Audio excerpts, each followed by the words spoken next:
ਜਿਹੜਾ ਤੁਸੀਂ ਟੀਵੀ ਤੇ ਡਰਾਮਾ ਵੇਖਦੇ ਹੋ ਉਹਦੇ ਵਿੱਚ ਮਾੜੇ ਦੀ ਕੌਣ ਗੱਲ ਕਰ ਰਿਹਾ ਹੈ?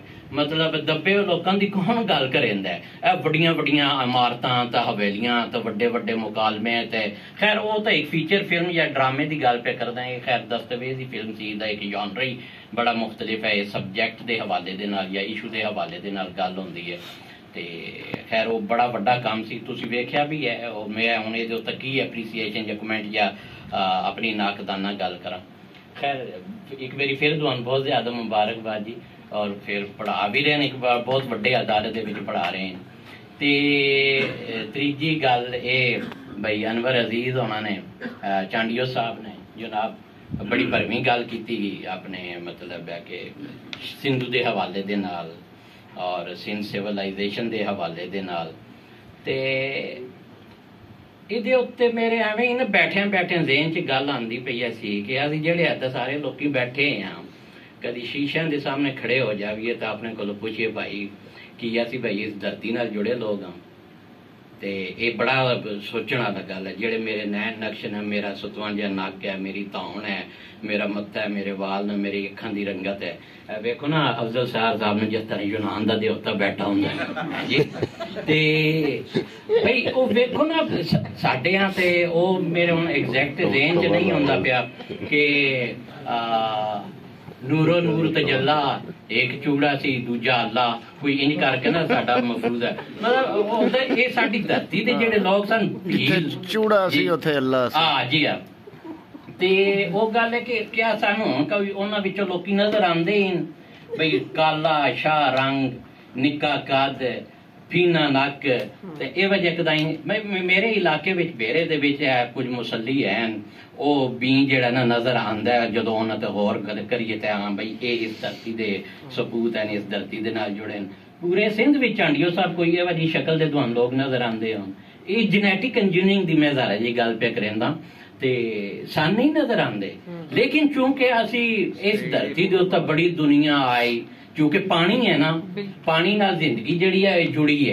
जिथे भी पानी होएगा उत्थे लोकी आणगे ते ओ चुके पंज नद सी ते पंज नद है ये धरती पंज दरियाई है जी ते इत्थे पानी ही पानी सी खुशहाली सी ते ओ बर्फां दे ढके होए लोकी जनाब आंदे सन ते ओ जनाब इन्हां ला पा के जनाब अरशा लै हुण थोड़ी अंग्रेज सन चमुट्टे रहे ते ओहदे सारे गल ही है भी जी। ਤੇ ਦੂਜੀ ਹੈ ਤੇ ਉਹ ਮਾਧੂ ਬੈਠੇ ਆ ਸੀ ਰਾਵੀ ਦੇ ਬਚਾਓ ਵਾਸਤੇ ਉਹ ਕੰਮ ਸ਼ਾਮ ਕਰਦਾ ਬੜਾ ਐਕਟਿਵ ਹੈ ਔਰ ਬੜਾ ਸੋਹਣਾ ਕੰਮ। ਵੇਖੋ ਮੈਂ ਪਹਿਲੇ ਗੱਲ ਕੀਤੀ ਕਿ ਜਿਹੜਾ ਕੰਮ ਕਰਦਾ ਹੈ ਉਹ ਵੀ ਉੱਚਾ ਹੈ। ਜਿਹੜਾ ਗੱਲਾਂ ਕਰ ਉਹ ਹੱਥਾਂ ਨਾਲ ਸਾਡੀ ਮੇਰੀ ਦਾਦੀ ਆਦੀ ਆਉਂਦੀ ਸੀ ਹੱਥਾਂ ਨਾਲ ਜਿਬ ਕਰਾਰੀ ਨੌ ਮਜੂਲੇ ਕੁੱਟੇ। ਮਤਲਬ ਜ਼ੁਬਾਨ ਦੇ ਨਾਲ ਗੱਲਾਂ ਕਰਨੀਆਂ ਤਕਰੀਰਾਂ ਕਰਨੀਆਂ ਇਹ ਮਤਲਬ ਹਰ ਕੋਈ ਕਰ ਲੇਗਾ। ਦੁਆਨ ਵੀ ਖੜਾ ਕਰ ਦਿੱਤਾ ਜਾਵੇ ਕੋਈ ਬਾਹਰੋਂ ਬੰਦਾ ਫੜਦਾ ਉਹਨੂੰ ਆ ਕੇ ਜਾਂ ਡਾਈਸ ਤਾਂ ਖੜਾ ਹੋ ਜਾਓ ਢੇਰ ਗੱਲਾਂ ਕਰੇਗਾ। मगर काम कौन पे करता है? जेड़ा बंदा काम करता है मतलब इन्होंने काम शुरू किए हैं ना तुहानू इकट्ठिया किया है बड़ा वड्डा काम है।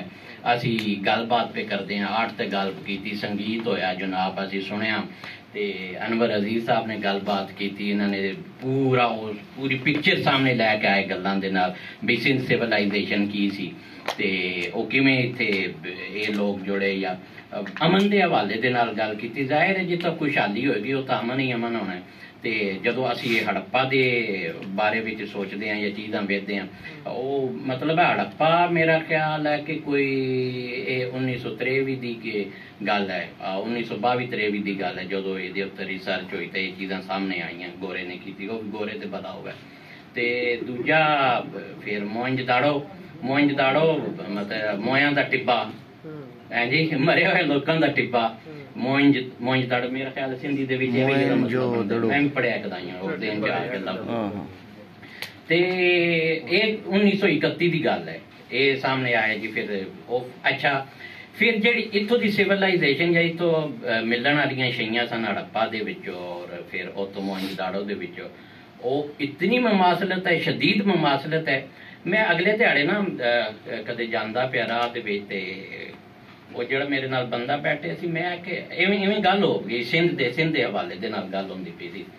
ਮੈਂ ਕਿ ਯਾਰ ਇਹ ਜਿਹੜੀ ਜ਼ੁਬਾਨ ਹੁੰਦੀ ਹੈ ਨਾ ਜਿਹੜੀ ਅਸੀਂ ਬੋਲ ਚਾਲ ਇਸਤੇਮਾਲ ਕਰਦੇ ਹਾਂ ਉਹਦੇ ਅਲਫਾਜ਼ ਤੇ ਮੈਂ ਕਿ ਇਹ ਜਿਹੜਾ ਉਹ ਕੋਟ ਮੋਮਨ ਕੋਲ ਲੱਗਦੇ ਪਏ ਤਾਂ ਮੈਂ ਕਿ ਯਾਰ ਇਹ ਕੋਟ ਮੋਮਨ ਹੈ ਤੇ ਕਦੀ ਤੂੰ ਇਹ ਸਿੰਧ ਵਿੱਚ ਜਾਵੇਂ ਨਾ ਤੇ ਇਹ ਕੋਟ ਗੋਟ ਹੋ ਜਾਂਦਾ ਹੈ। ਐਵੇਂ ਮੇਰੇ ਜ਼ਿਹਨ 'ਚ ਖਿਆਲ ਆਇਆ, ਇਹ ਮੈਂ ਕਦੇ ਪੜ੍ਹੀ ਨਹੀਂ ਇਹ ਗੱਲ। ਮੈਂ ਕਿ ਇਹ ਵੀ ਕੋਟ ਅਗਰ ਸਿੰਧ 'ਚ ਜਾਵੇ ਨਾ ਤਾਂ ਗੋਟ। ਅੱਛਾ, ਫਿਰ ਸਾਡੇ ਕੋਲ ਕੋਟ ਅਹਿਮਦ ਭਾਈ ਖਾਨ ਹੈ, ਫਿਰ ਕੋਟ ਅਹਿਮਦਾਬਾਦ ਹੈ ਤੇ ਕੋਟ ਮੋਮਨ ਹੈ। ਇसी ਤਰ੍ਹਾਂ ਅਸੀਂ ਸਿੰਧ ਦੇ ਵਿੱਚ ਜਦੋਂ ਟਰੈਵਲ ਕਰਦੇ ਹਾਂ ਤਾਂ ਫਿਰ ਗੋਟਾਂ ਸਾਨੂੰ ਮਿਲਦੀਆਂ ਹਨ, ਤਾਂ ਉਹ ਮੁਖਤਲਿਫ ਜਿੱਥੇ ਬਸਤੀਆਂ ਹਨ, ਵਸੇਬਾ ਹਨ। ਤੇ ਜਿਸ ਤਰ੍ਹਾਂ ਮੇਰਾ ਖਿਆਲ ਹੈ ਕਿ ਅਫਜ਼ਲ ਭਾਈ ਗੱਲ ਤੇ ਕਰਿੰਦੇ ਸਨ ਕਿ ਇਹ ਜਿਹੜੇ ਸਾਡੇ ਬਾਡੀ ਦੇ ਅੰਗ ਹੈ ਉਹ ਇੱਕੋ ਜਿਹੇ ਤਕਰੀਬਨ ਉਹ ਸਾਰੇ ਨਾਮ। ਤੇ ਇਹ ਅਸੀਂ ਇਹ ਪੰਜਾਬ ਦੇ ਵਿੱਚ ਹੀ ਇਹ ਮਤਲਬ ਹੈ ਕਿ ਅਸੀਂ ਜਦੋਂ ਟੁਰਦੇ ਹਾਂ 2-3 ਕਿਲੋਮੀਟਰ ਤੋਂ ਬਾਅਦ ਥੋੜਾ ਸਾਰਾ ਲਬੋ ਲਹਿਜਾ ਵੀ ਤਬਦੀਲ ਹੋ ਜਾਂਦਾ, ਕੁਝ ਲਫ਼ਜ਼ ਵੀ ਤਬਦੀਲ ਹੋ ਜਾਂਦੇ। ਤੁਸੀਂ ਇਹ ਕਸੂਰ ਚਲੇ ਜਾਓ, ਕਸੂਰ ਤੋਂ ਲਾਹੌਰ ਆ ਜਾਓ, ਲਾਹੌਰ ਤੋਂ ਸ਼ੇਖੂਪੁਰੇ ਟੁਰ ਜਾਓ, ਸ਼ੇਖੂਪੁਰੇ ਤੋਂ ਅੱਗੇ ਗੁਜਰਾਂਵਾਲੇ ਨਿਕਲ ਜਾਓ। ਇਵੇਂ ਹੀ ਅਸੀਂ ਫਿਰ ਜਦੋਂ ਅਸੀਂ ਜਨੂਬ ਦੀ ਤਰਫ ਜਾਂਦੇ ਹਾਂ ਤੇ ਉਹ ਫਿਰ ਹੁਣ ਤਾਂ ਖੈਰ ਸਰਾਇਕੀ ਵਸੇਬ ਬੜੀ ਵੱਡੀ ਵਸੇਬ ਹੋ ਗਈ, ਸਰਾਇਕੀ ਬੋਰਡ ਵੀ ਬਣ ਗਿਆ ਔਰ ਸਰਾਇਕੀ ਕਿਤਾਬਾਂ ਔਰ ਸਾਰਾ ਹਿਸਾਬ ਦਾ। ਅੱਛਾ, ਇਹਦੇ ਵਿੱਚ ਕੋਈ ਮਾੜੀ ਗੱਲ ਨਹੀਂ ਹੈ, ਮੰਦੀ ਗੱਲ ਨਹੀਂ ਹੈ। ਮੈਂ ਤੇ ਜ਼ਾਤੀ ਤੌਰ ਤੇ ਆਪਣੇ ਵਿਚਾਰ ਤੁਹਾਡੇ ਨਾਲ ਸਾਂਝੇ ਪਿਆ ਕਰਦਾ। ਇੱਕ ਆਮ ਬੰਦੇ ਹੋਣ ਦੇ ਨਾਤੇ ਜੋ ਕੁਝ ਮੇਰੇ ਜ਼ਿਹਨ 'ਚ ਆਉਂਦਾ ਭਾਈ, ਸਿੰਧ ਹੈ, ਸਿੰਧ ਆਪਣੀ ਸ਼ਕਲ ਦੇ ਵਿੱਚ ਖੂਬਸੂਰਤ ਹੈ। ਸਿੰਧੀ ਹੋਣਾ ਬੜੀ ਵੱਡੀ ਗੱਲ ਹੈ।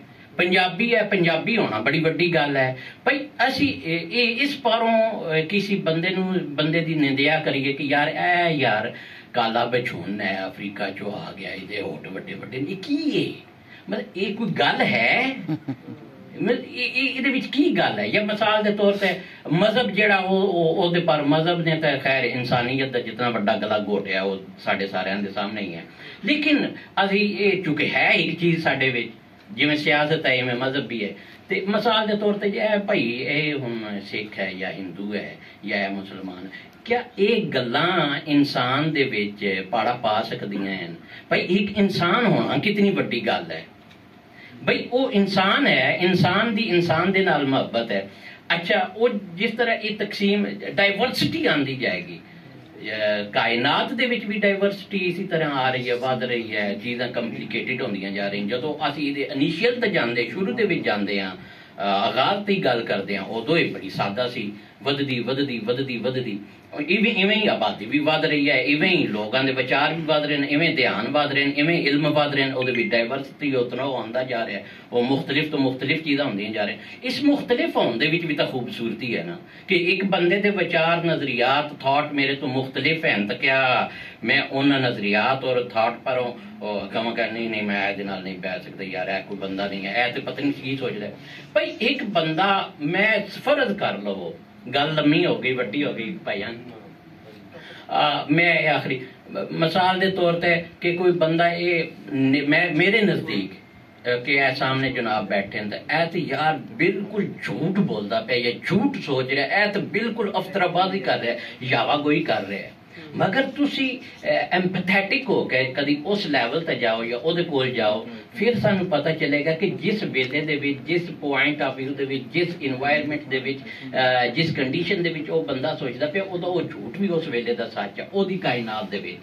ਮੇਰੇ ਨਜ਼ਦੀਕ ਝੂਠ ਹੈ ਨਾ ਜੋ ਕੁਝ ਮੈਂ ਸੋਚ ਰਿਹਾ ਜਾਂ ਜੋ ਕੁਝ ਇਹ ਮੇਰੀ ख्वाहिश ਹੈ ਜਾਂ ਮੇਰੀ ਤਮੰਨਾ ਹੈ। ਬੁਨਿਆਦੀ ਤੌਰ ਤੇ ਮਸਲਾ ਇਹ ਹੋ ਗਿਆ ਕਿ ਅਸੀਂ ਆਪਣੀ ख्वाहिशात ਨੂੰ ਇੱਕ ਦੂਜੇ ਦੇ ਉੱਤੇ ਇੰਪੋਜ਼ ਕਰਨਾ ਸ਼ੁਰੂ ਕਰ ਦਿੱਤਾ ਹੈ।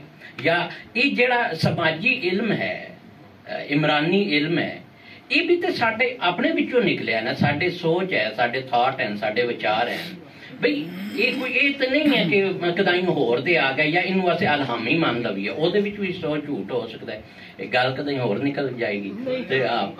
ਤੇ ਗੁਜ਼ਾਰਿਸ਼ ਇਹ ਵੇ ਕਿ ਅਫਜ਼ਲ ਸਾਰ ਸਾਹਿਬ ਜਿਹੜੇ ਹਨ ਇਹ ਇਕੱਠ ਕਰਨ ਦੇ ਵਿੱਚ ਮੁਬਾਰਕਬਾਦ ਦੇ ਮੁਸਤਹਿਕ ਹਨ, ਅਨਵਰ ਸਾਹਿਬ ਮੁਸਤਹਿਕ ਹਨ, ਔਰ ਸਿੰਧੀ ਹੋਣਾ ਕਾਬਲੇ ਸਤਾਈਸ਼ ਗੱਲ ਹੈ ਜੀ। ਅਸੀਂ ਪੰਜਾਬੀ ਹਾਂ, ਸਾਨੂੰ ਪੰਜਾਬੀ ਹੋਣ ਤਾਂ ਫਖਰ ਹੈ, ਤੁਸੀਂ ਸਿੰਧੀ ਹੋ ਤਾਂ ਤੁਹਾਨੂੰ ਸਿੰਧੀ ਹੋਰ ਤਾਂ ਫਖਰ ਹੈ। ਅਸੀਂ ਏਕਮੇਕਾਂ, ਸਾਡਾ ਇਨਸਾਨ ਹੋਣਾ ਜਿਹੜਾ ਇਹ ਮੁਹੱਬਤ ਦੇ ਕਾਬਿਲ ਹੈ। ਬਹੁਤ ਬਹੁਤ ਸ਼ੁਕਰੀਆ ਜੀ, ਥੈਂਕ ਯੂ ਵੈਰੀ ਮਚ।